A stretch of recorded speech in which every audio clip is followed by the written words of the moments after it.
alaikum. On va traiter un exercice de mécanique du point et plus particulièrement qui concerne le travail et l'énergie. Voici l'énoncé de l'exercice. Nous considérons une piste contenue dans un plan vertical. Elle est constituée d'une partie AD en quart de cercle et d'une partie horizontale linéaire DEF. Au point E se trouve un ressort linéaire de constante de raideur K, dont une des extrémités est fixée au mur. Première question. Les frottements étant négligeables, on lâche sans vitesse initiale du point A un cube de masse m et de dimension négligeable. Au point B, situé au milieu de la partie circulaire, on demande de, alors premièrement, petit a, calculer la vitesse VB du cube et la force de contact C qu'exerce le sol sur le cube. Alors, donc voici la trajectoire. Sur la partie circulaire AD, donc le cube, il se trouve à une position qui est repérée par l'angle θ. Donc dans l'exercice, on vous a fixé θ. θ est égal à 45 degrés. Donc on va supposer que θ est quelconque et on va faire le travail pour un angle θ quelconque. Donc qui correspond au point B. Un point B quelconque sur la partie circulaire AD. Donc on vous demande de calculer la vitesse au point B, VB, et la force de contact CB au point B. Alors, commençons par la vitesse. Comment déterminer la vitesse au point B? Alors, on va appliquer le théorème de l'énergie totale. Donc, commençons par la vitesse au point B. On applique le théorème de l'énergie totale. Qu'est-ce qu'il dit ce théorème? Eh bien, il dit que la variation de l'énergie totale, c'est-à-dire l'énergie mécanique, entre les deux positions est égale au travail des forces non conservatives. Alors, quelles sont les deux positions qu'on va choisir? Eh bien, on va choisir la position initiale, c'est le point A, et puis la position, bien sûr, B, dans laquelle on veut calculer la vitesse. Donc, le point initial, c'est A, et le point final, c'est B. Donc ça, c'est la variation de l'énergie totale entre A et B, c'est-à-dire c'est l'énergie totale finale, ET au point B, moins l'énergie totale initiale, c'est-à-dire au point A. Eh bien, le théorème, il dit que cette variation d'énergie totale est égale au travail, donc c'est W, du point A vers le point B. De quelle force? Eh bien, c'est le travail des forces non conservatives. Dans ce cas-là, quelles sont les forces non conservatives? Eh bien, c'est la force de contact, C. Alors, si on représente les forces qui agissent sur la masse M, eh bien, vous remarquez que il y a uniquement deux forces. Il y a le poids, P, qui est donc un vecteur vertical, c'est-à-dire perpendiculaire au plan horizontal. Et puis vous avez la force de contact. La force de contact, puisqu'il n'y a pas de frottement, donc elle sera perpendiculaire à la trajectoire, c'est-à-dire perpendiculaire à l'axe tangent. À chaque point de la trajectoire, la force de contact, elle reste perpendiculaire à l'axe tangent, c'est-à-dire elle est parallèle à l'axe normal. C'est l'axe qui relie donc la position de la masse au centre O de la trajectoire circulaire. Donc voici la force de contact, c'est une force qui est perpendiculaire à la tangente. Et donc, puisque cette force, on vient de le dire, elle est perpendiculaire à la trajectoire, donc c'est une force qui ne travaille pas. Donc le travail de la force de contact est égal à 0. Pourquoi? Parce que on va faire un petit rappel, car le travail, c'est quoi le travail? W. WC de A vers B, eh bien, il est égal à la somme des travaux élémentaires. Le travail élémentaire de la force de contact, c'est le produit scalaire entre la force de contact et le déplacement élémentaire dr. C'est un petit déplacement qui est toujours tangent à la trajectoire. Donc cette somme, bien sûr, des travaux élémentaires est faite entre A et B. Et puisque la force de contact est perpendiculaire à la tangente, c'est-à-dire elle est perpendiculaire à dr, cela veut dire que ce produit scalaire est égal à 0. Voilà.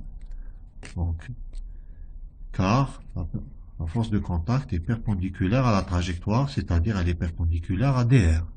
Donc, dr représente donc la direction de la trajectoire, il est toujours tangent à la trajectoire.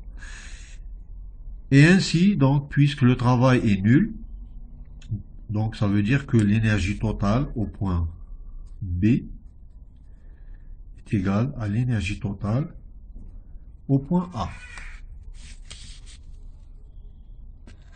Donc l'énergie totale au point B est égale à l'énergie totale au point A. On va remplacer les expressions des énergies totales. Donc l'énergie ici totale, elle est composée, c'est quoi? C'est la somme de l'énergie cinétique et de l'énergie potentielle gravitationnelle.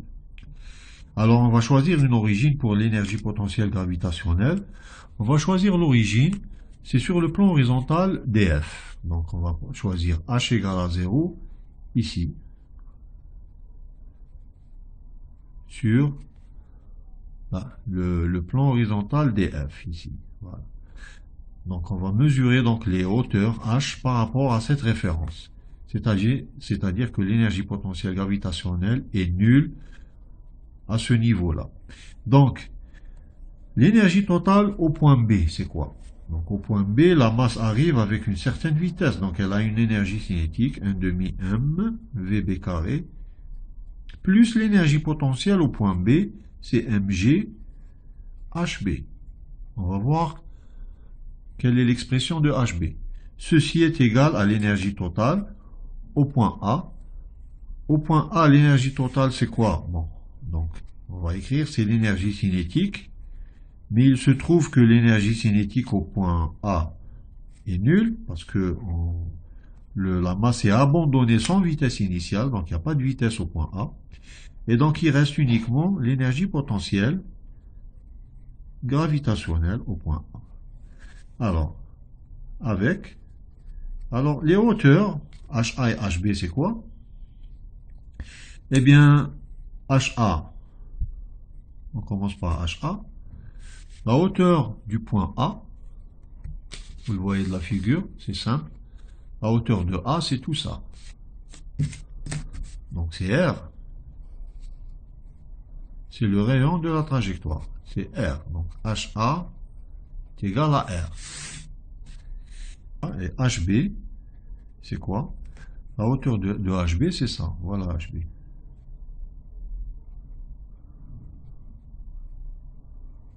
Alors HB, c'est R, tout ça, moins ça. Moins ça. Donc ça, d'ici jusqu'ici, c'est R cosinus θ. Donc je répète, HB, c'est R, c'est tout ça, qui est R, moins cette longueur. Cette longueur, c'est R fois cosinus θb. Donc c'est R moins R cosinus R moins R cosinus θb. C'est-à-dire c'est R facteur de 1 moins cosinus θb. Et donc voilà, on a tout ce qu'il faut pour compléter l'égalité. Donc 1/2 de m Vb carré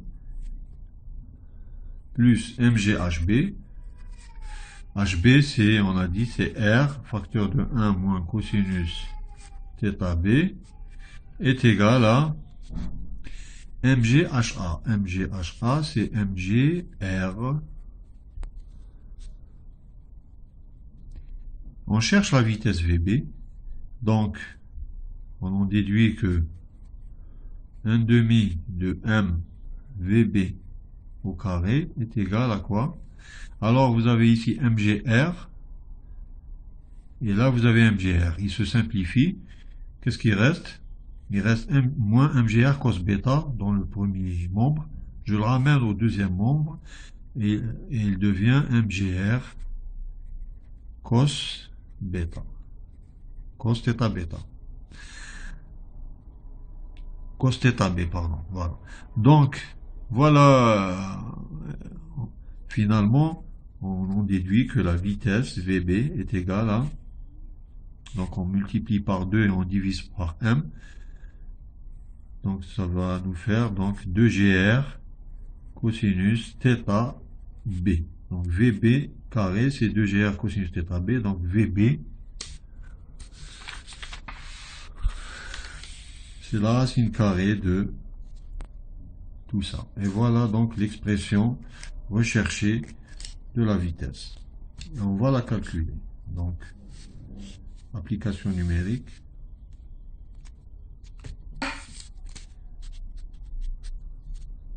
Alors, application numérique, qu'est-ce qu'on a? Donc, VB est égal à la racine carrée de 2 fois G, on prend G 10 mètres par seconde carré. Le R, il a été donné, c'est 1 mètre. Le R, c'est 1 mètre. La masse, c'est 0,2 kg. Et la constante de raideur, on l'utilisera après, c'est 10 puissance 4 newtons par mètre. Donc R, c'est 1 et M, c'est 0,2. Donc R, c'est 1 et cosinus θ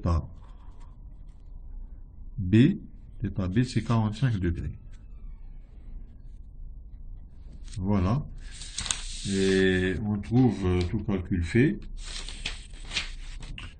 VB est égal à 2,66 mètres par seconde. Voilà. Donc VB, c'est 2,66 mètres par seconde. On passe maintenant à la force de contact, CB. La force de contact, comment la déterminer? Eh bien, on est obligé de décrire la relation fondamentale de la dynamique, la RFD, au point B. Donc, on écrit que la somme des forces extérieures appliquées à la masse, c'est-à-dire le poids plus la force de contact C, est égale à la masse fois l'accélération totale. Donc c'est CB, c'est la force de contact au point B. Alors, on va projeter cette relation vectorielle sur l'axe normal. On cherche CB. Donc CB est un vecteur qui est porté par l'axe normal. Donc on va projeter uniquement sur l'axe normal. On remarque que l'angle que fait le vecteur poids avec la direction normale, c'est-à-dire cet angle-là, c'est θB, c'est le même que celui-ci. Et donc, la projection du poids sur l'axe normal, d'abord on voit qu'elle est négative, et elle est égale à donc mg moins mg cosinus θB. La projection de la force de contact sur l'axe normal, c'est plus CB. Donc, la relation fondamentale de la dynamique projetée sur l'axe normal, voilà ce qu'elle donne. La projection du poids, on a dit c'est moins mg cosinus θB, plus la projection de CB, du vecteur CB, c'est le module de CB. Ceci est égal à la masse fois la projection de l'accélération sur l'axe normal, elle est égale à l'accélération normale au point B, qui est égale donc à la vitesse au carré au point B divisé par R. Donc ça c'est l'accélération normale. Et donc, on en déduit que la force de contact CB est égale à mg cosinus θB plus m VB carré sur R. Et on fait sortir la masse en facteur, et voici donc l'expression finale de la force de contact. Elle est égale à m facteur de g cos θB plus VB carré sur R. L'application numérique, donc la masse c'est 0,2 multiplié par donc tout ça.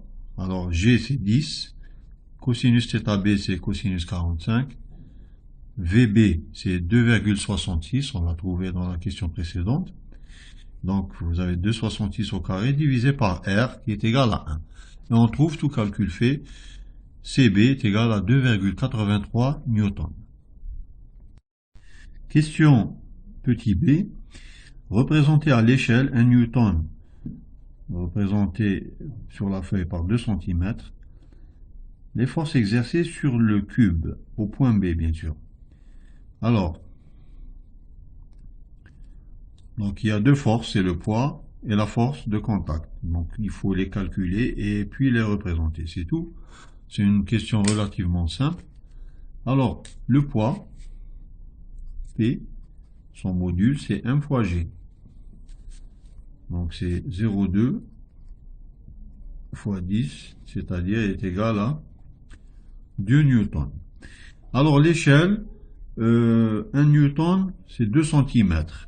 C'est-à-dire 1 cm, c'est 0,5 newton. Donc voici l'échelle. 1 cm sur la feuille représente 0,5 newton. Donc le poids, sa valeur c'est 2 newtons. Sa représentation sur la feuille, la représentation du vecteur poids, c'est un vecteur de longueur. Donc 2 divisé par 0,5, ça fait 4. Donc sa longueur sur la feuille, c'est 4 cm. La force de contact, c'est, au point B, on l'a calculé. Donc sa valeur, on a dit, c'est 2,83 newtons. Et cela correspond sur la feuille à une longueur de 2,83 divisé par 0,5, c'est-à-dire c'est fois 2. Donc ça fait à peu près 5,6. 5,66 cm. C'est-à-dire 5,6 cm à peu près. Donc le poids est un vecteur de longueur 4 cm perpendiculaire au plan horizontal. Donc, voici la représentation du poids. Sa longueur c'est 4 cm. Et la force de contact CB, c'est un vecteur de longueur 5,6 cm selon la direction normale, c'est-à-dire dirigé de B vers le centre de la trajectoire circulaire. Donc 5,6, c'est-à-dire c'est ça.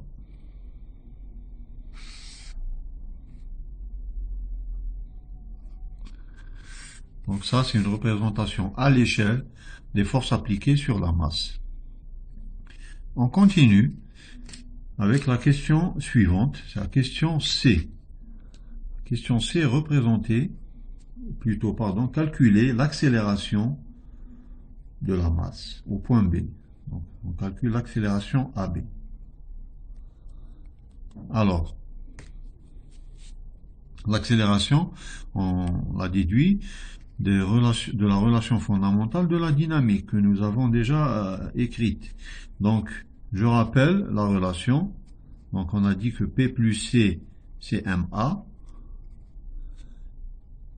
Et donc, en faisant la projection sur l'axe tangent et l'axe normal, qu'est-ce qu'on obtient?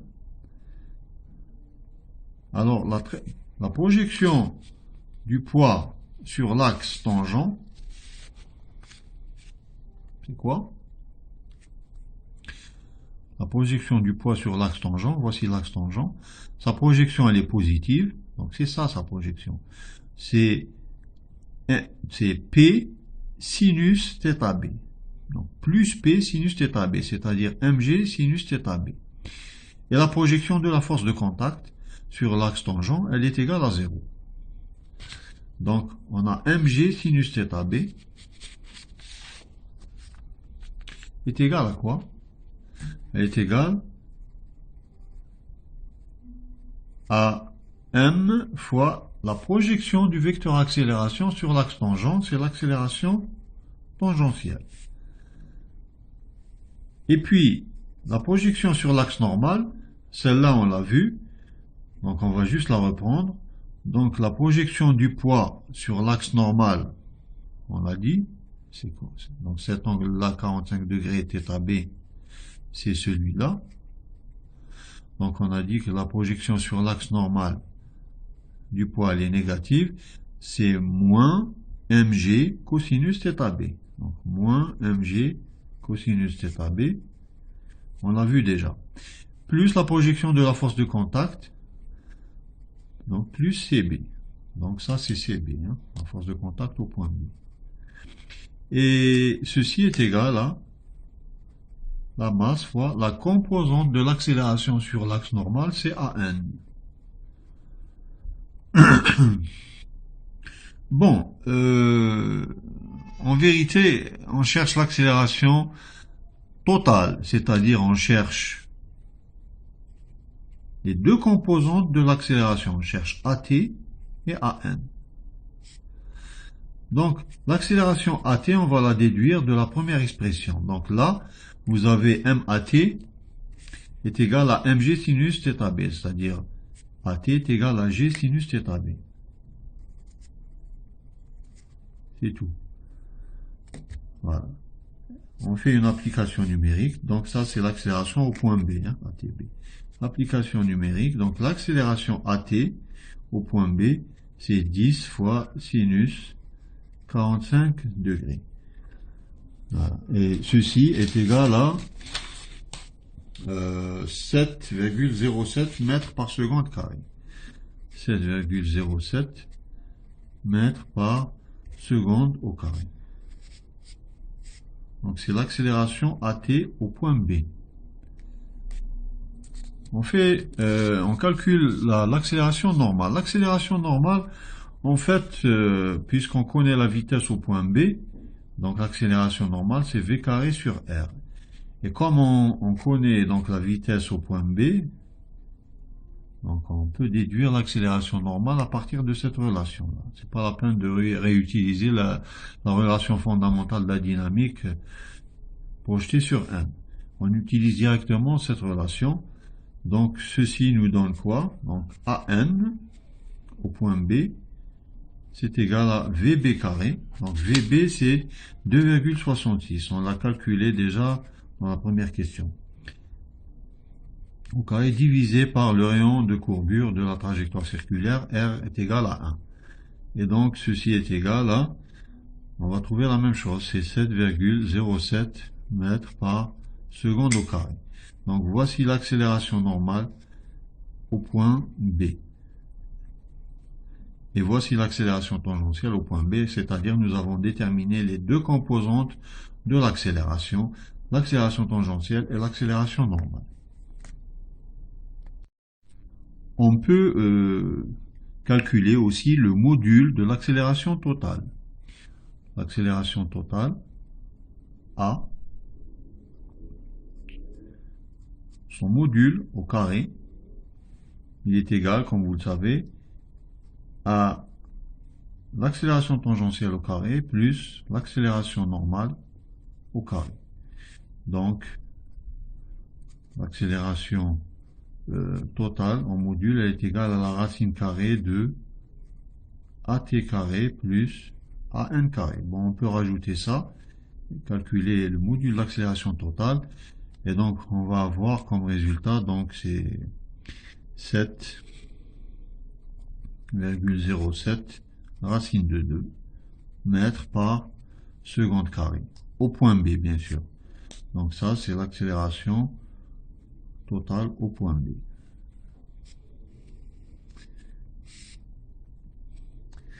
La deuxième question,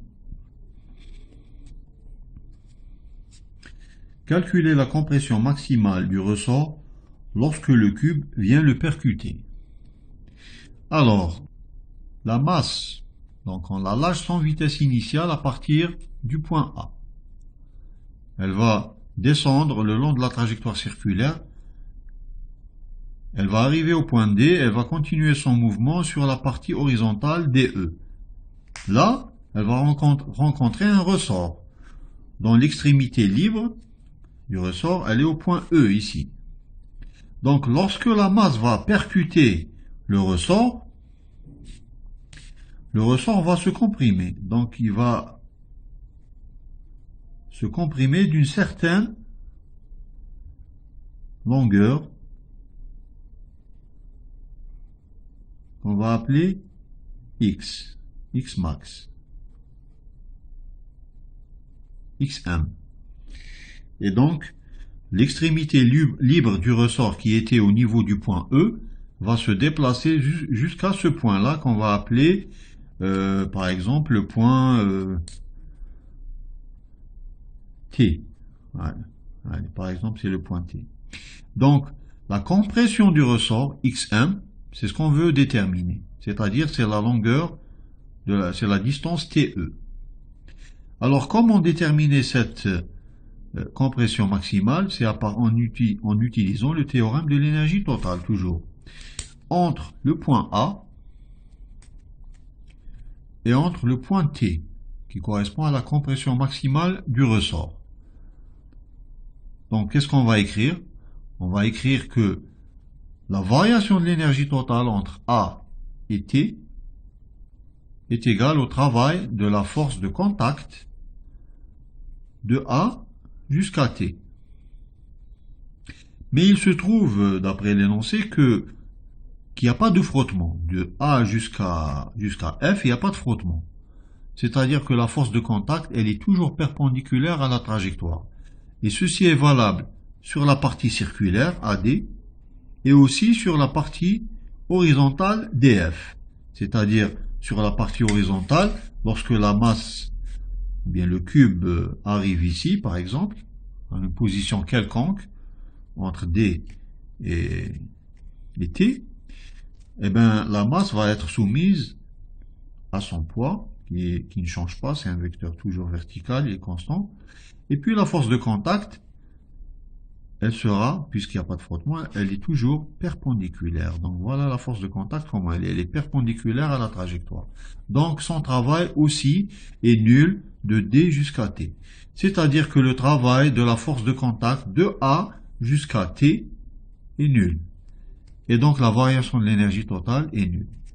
C'est-à-dire que l'énergie totale est conservée de A jusqu'à T. Donc c'est ce qu'on va appliquer pour déterminer la compression maximale. Donc, deuxième question, on veut déterminer la compression maximale XM. Alors, on a dit que la variation de l'énergie totale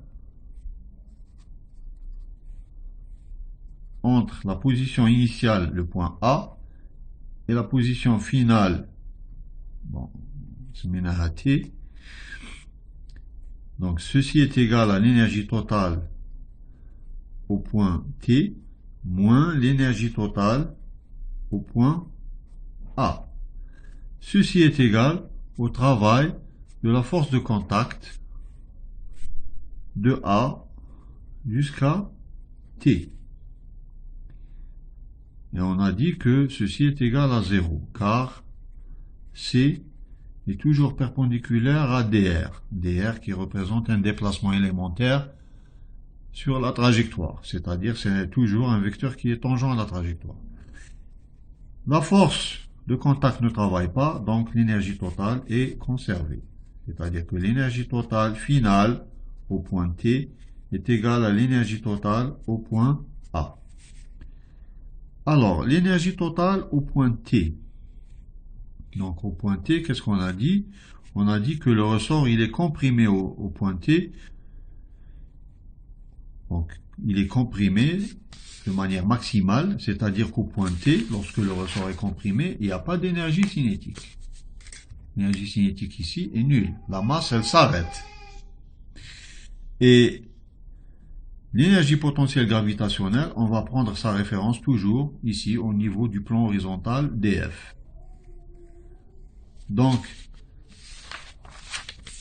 on va écrire l'expression de l'énergie totale finale et l'expression de l'énergie totale initiale. L'énergie totale finale au point T, c'est quoi? Donc, c'est l'énergie cinétique, on a dit elle est nulle, c'est 1 demi de m vt au carré, mais on a dit que la vitesse au point T, lorsque le ressort il est comprimé, elle est nulle, plus l'énergie potentielle élastique, 1 demi de m x m au carré, dû à la compression maximale du ressort, 1 demi de k, pardon, k, c'est la constante de raideur du ressort, c'est k, plus l'énergie potentielle gravitationnelle, mg h au point T. Mais au point T, on a dit sur le plan horizontal, le h est égal à 0. C'est la référence des énergies potentielles gravitationnelles.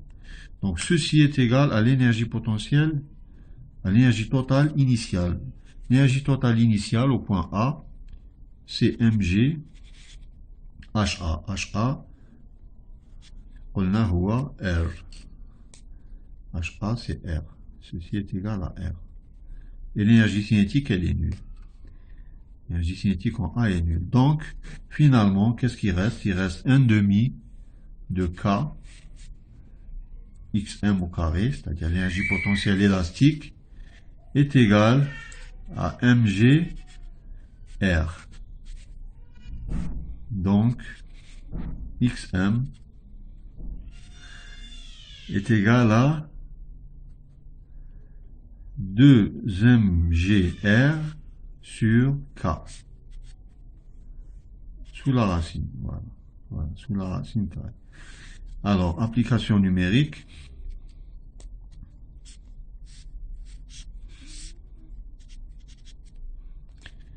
Xm, c'est la racine carrée de 2 fois la masse, c'est 0,2, fois G, c'est 10, fois R, c'est 1 mètre, divisé par K. K, c'est 10 puissance 4.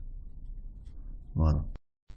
Xm égale à 0,02 mètres, c'est-à-dire c'est 2 cm. Ajoutons une question supplémentaire. La voici. Recalculer la compression maximale s'il y a des frottements sur la piste horizontale DF, qui sont caractérisés par un coefficient de frottement dynamique μd égal à 0,2. On donne la distance DE égale à 2 mètres. Donc ici, on veut calculer à nouveau la compression maximale XM, dans le cas où il y a des frottements maintenant sur la partie horizontale DF. Le coefficient de frottement a été donné, est égal à 0,2.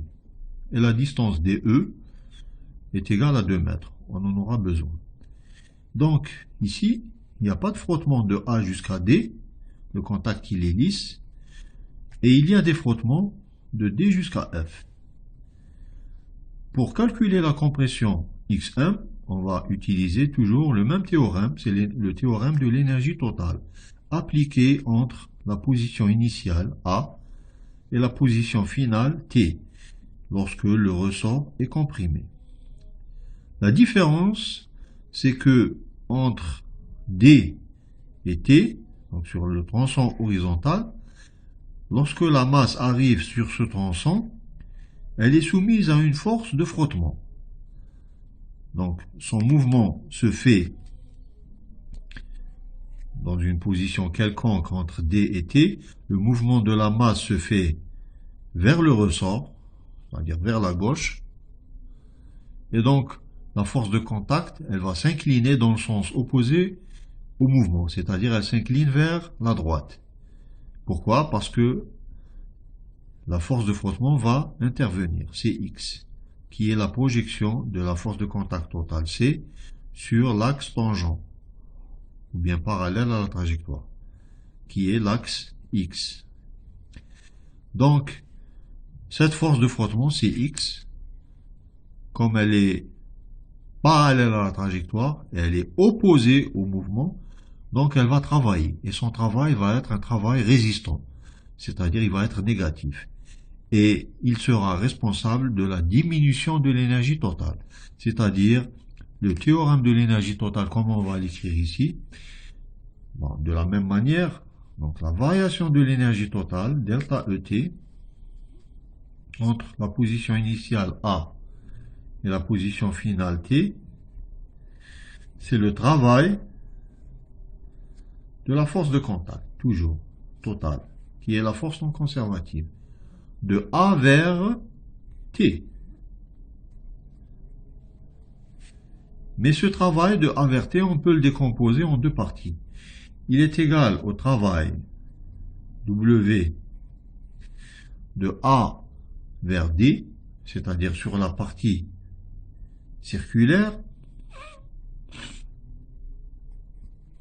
plus le travail de D vers T, c'est-à-dire sur la partie horizontale.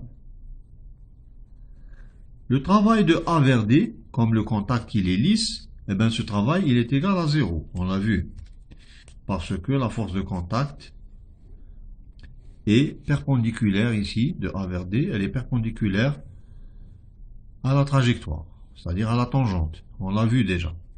Donc il reste le travail sur la partie horizontale de D vers T.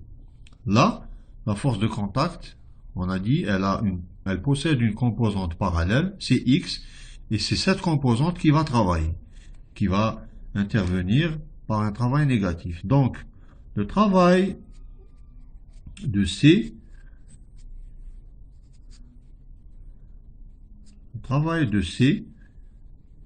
de D vers T, est égal à quoi? Eh bien, c'est le travail de Cx plus Cy, parce que la force totale de contact est égale à la somme des deux vecteurs Cx plus Cy. Cx plus Cy, voilà. Donc, et bien sûr, le travail de la somme de deux forces est égal à la somme des travaux. Donc, ceci est égal au travail de Cx plus le travail de Cy, de D vers T. Le travail de Cy, eh ben, il est nul. Parce que Cy est perpendiculaire au déplacement. Elle est perpendiculaire au dr. Le dr, le déplacement, il est linéaire, il est parallèle à la droite df. Donc, vous avez dr qui est parallèle à l'axe x, qui est l'axe parallèle au mouvement. Et puis vous avez la force Cy, elle est perpendiculaire. Donc son travail est nul. Par contre, la force Cx,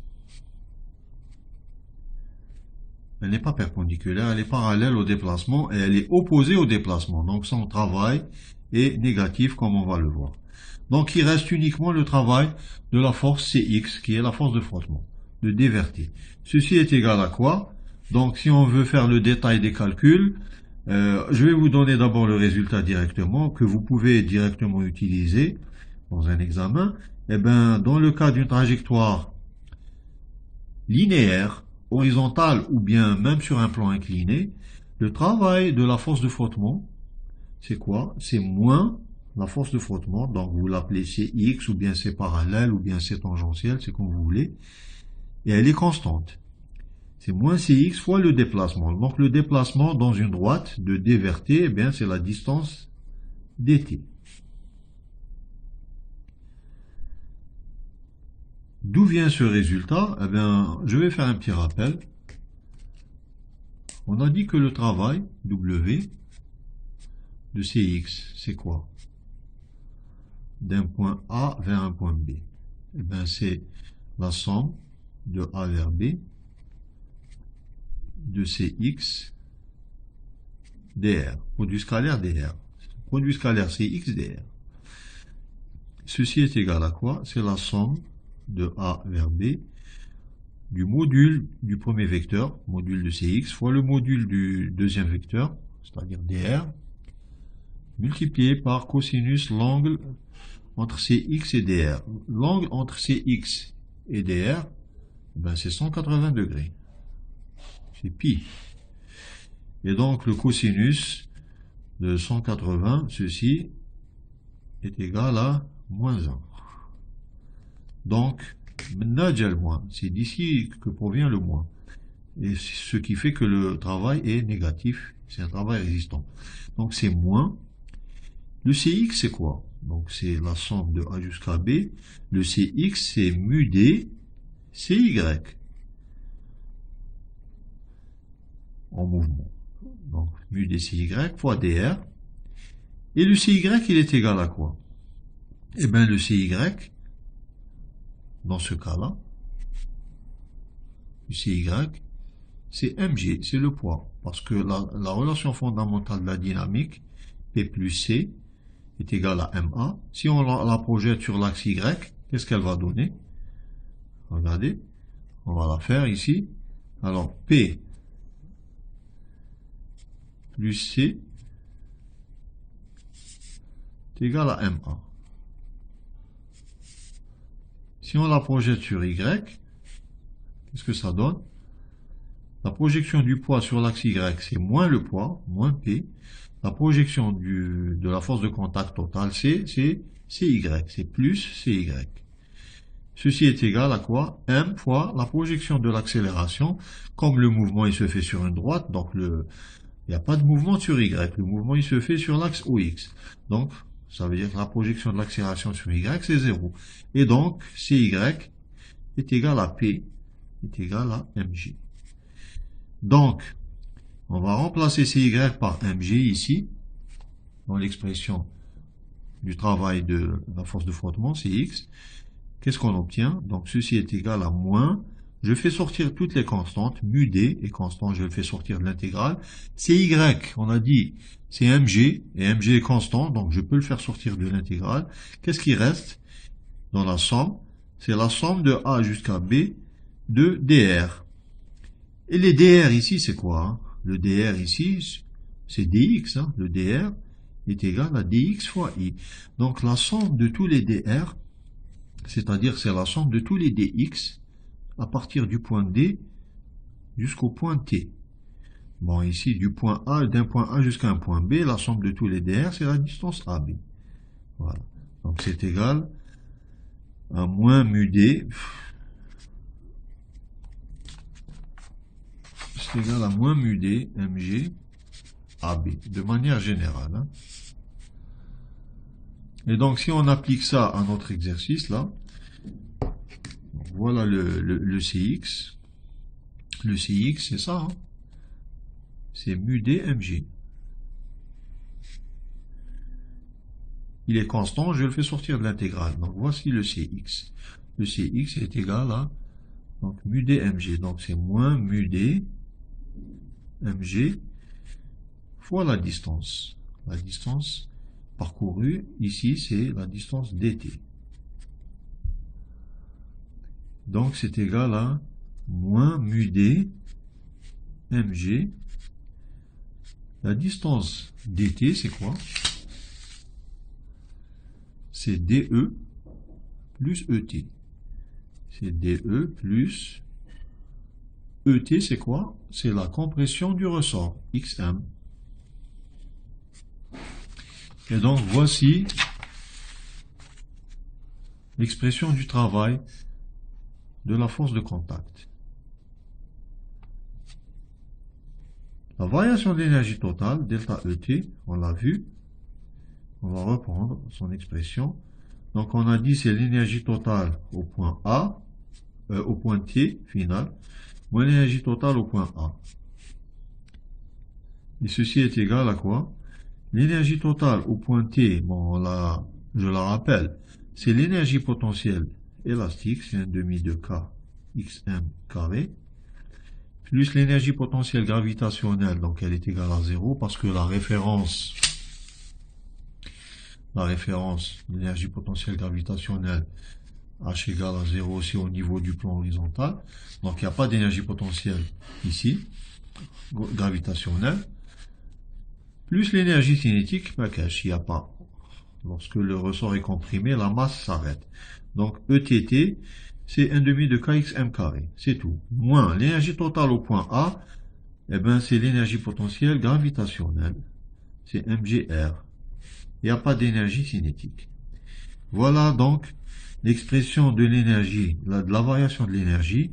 Et voici l'expression du travail de la force de contact. On fait l'égalité entre les deux pour déterminer donc l'inconnu qui est xm. Donc, on fait l'égalité, qu'est-ce qu'on obtient? 1 demi de k xm carré moins mgr. Ceci est égal à moins mu d mg de plus xm. Et donc, 1 demi de k xm carré. Alors, moins mu d mg xm, je le ramène au premier membre. Donc, j'obtiens plus mu d mg xm. Et moins mu d mg de, je le ramène aussi au premier membre. Ça devient plus mu d mg de moins mgr. Donc, on aura mg en facteur. Qu'est-ce qui reste? Il reste mu d de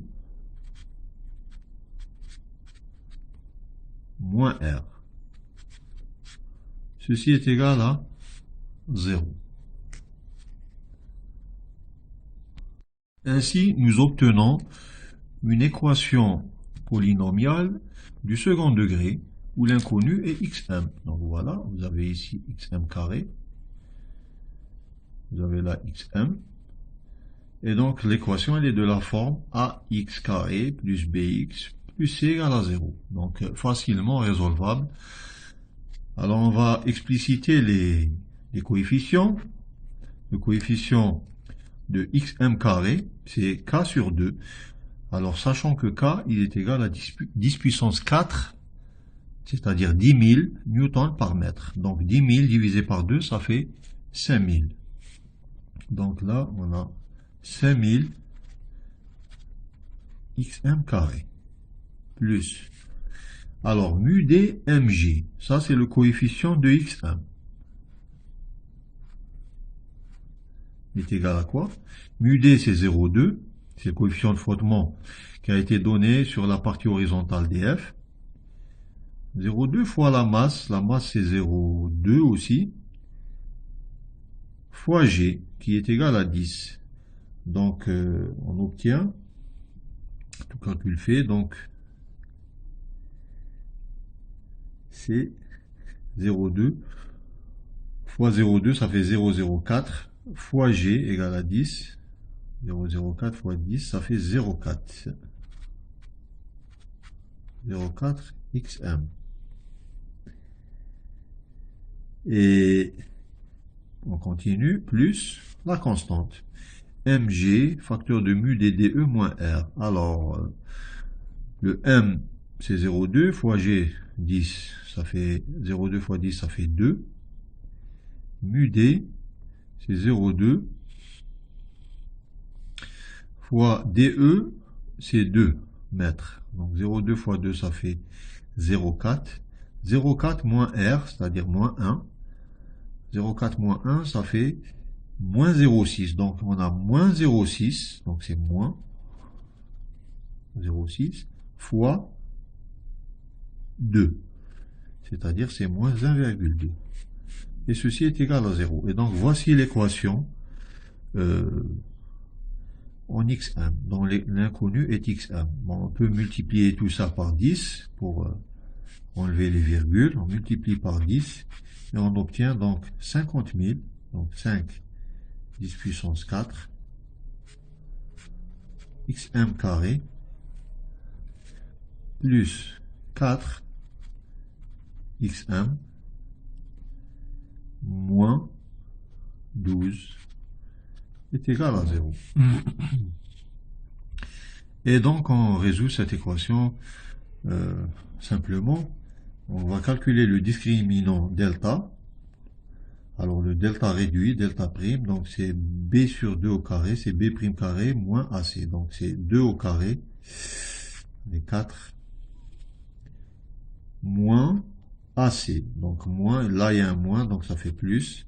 A fois C, c'est-à-dire 12 fois 5, 10 puissance 4. Donc on obtient, donc comme résultat, 5 fois 12, ça fait 60. Ça fait 60, 10 puissance 4. Donc ça fait 600 000. 600 4. 600 4. Voilà donc le discriminant réduit delta. Et donc la solution x1, c'est quoi? Donc c'est moins b'. B' c'est b sur 2, hein, c'est 2. Donc moins b', c'est-à-dire c'est moins 2, plus ou moins racine de delta. Alors si on fait le moins, le résultat sera négatif. Nous, on cherche une solution positive, bien sûr. Hein. D'accord? Le x1 doit être positif, donc on est obligé de prendre racine de delta prime. Racine de delta prime, c'est racine de donc 600 4 divisé par a, le coefficient de x carré. C'est 5, 10 puissance 4. C'est-à-dire c'est 50 000. Voilà. Et voilà, normalement, c'est ça la solution. Alors, on trouve comme résultat, tout calcul fait, x1 est égal à 0,0154 mètres.